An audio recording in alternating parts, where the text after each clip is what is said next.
Good morning everyone, welcome back to my another mini vlog. আজকে সকালটা start করেছি এক কাপ চা খেয়ে, আর তারপর খেয়েছি দুটো ডিম সেদ্ধ।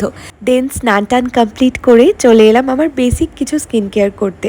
তেমনভাবে কোনো স্কিন কেয়ার রুটিনই আমার ফলো করা হয় না। লাস্ট 2 মাস ধরে টোনারটা অ্যান্ড সানস্ক্রিনটা ইউজ করছি। আজকে টোনার অ্যান্ড সানস্ক্রিন দুটো ইউজ করেছি ডট অ্যান্ড কিয়ের, আর এটা কিন্তু ভীষণ ভালো। এরপর ঠোঁটে একটু লিপ বাম দিলাম আর হেয়ারে সেরাম অ্যাপ্লাই করলাম। এবারে পুজো সেরে চলে গেলাম লাঞ্চ করতে। লাঞ্চে আজকে ছিল সাদা ভাত, ডিমের অমলেট, কাঠি কচু আলু দিয়ে একটা তরকারি, আমড়া দিয়ে টক ডাল আর বেগুন ভাজা, সাথে ছিল স্যালাড।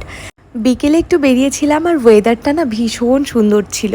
আজ অনেক দিন পরে সন্ধেবেলায় মা বাপি এসেছিল, তাই সবার জন্য চা করলাম আর টিফিনে বানালাম এগ টোস্ট।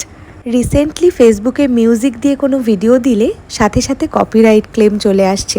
ফেসবুক থেকে কিন্তু নিজের ভয়েসে ভিডিও করাটাই সব থেকে বেশি অ্যাকসেপ্ট করে থাকে। তা সত্ত্বেও মিউজিক দিয়ে ভিডিও করলে কিভাবে কপিরাইট আসবে না সেটা যদি তোমরা জানো আমাকে অবশ্যই একটু জানিও। আজকে ডিনারে খেয়েছিলাম chicken biryani. So that's it for today's mini blog. দেখা হচ্ছে নেক্সট মিনি ব্লগে।